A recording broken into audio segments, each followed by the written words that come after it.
बहुत पहले लोग एक राजा के शासन में खुशी से रहते थे। राज्य के लोग बहुत खुश थे क्योंकि उन्होंने बहुत समृद्ध जीवन व्यतीत किया था, जिसमें प्रचुर मात्रा में धन और कोई दुर्भाग्य नहीं था। एक बार राजा ने ऐतिहासिक महत्व के स्थानों और दूर दराज के तीर्थ स्थलों का भ्रमण करने का निश्चय किया। उन्होंने अपने लोगों से बातचीत करने के लिए पैदल यात्रा करने का फैसला किया। दूर दराज के लोग अपने राजा से बातचीत कर बहुत खुश हुए। उन्हें इस बात का गर्व था कि उनके राजा का हृदय दयालु था। कई हफ्तों की यात्रा के बाद राजा महल में लौट आया। वह काफ़ी खुश था कि उसने कई तीर्थ स्थलों का दौरा किया था और अपने लोगों को समृद्ध जीवन व्यतीत करते देखा था। हालांकि उसे एक पछतावा था। उनके पैरों में असहनीय दर्द था क्योंकि लंबी दूरी तय करने के लिए यह उनकी पहली पैदल यात्रा थी। उन्होंने अपने मंत्रियों से शिकायत की कि सड़कें आरामदायक नहीं हैं और वे बहुत पथरीली हैं। वह दर्द बर्दाश्त नहीं कर सका।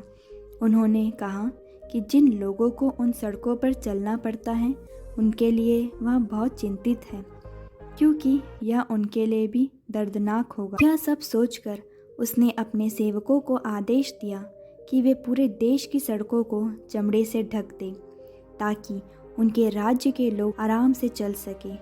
राजा के मंत्री उसका आदेश सुनकर दंग रह गए, क्योंकि इसका मतलब होगा कि पर्याप्त मात्रा में चमड़ा प्राप्त करने के लिए हजारों जानवरों का वध करना होगा और इसमें काफ़ी पैसा भी खर्च होगा।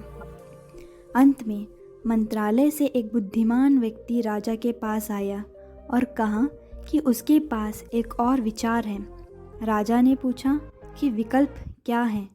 मंत्री ने कहा, सड़कों को चमड़े से ढकने के बजाय आप अपने पैरों को ढकने के लिए उचित आकार में चमड़े का एक टुकड़ा क्यों नहीं काट लेते। राजा उसके सुझाव से बहुत हैरान हुआ और उसने मंत्री की बुद्धि की सराहना की।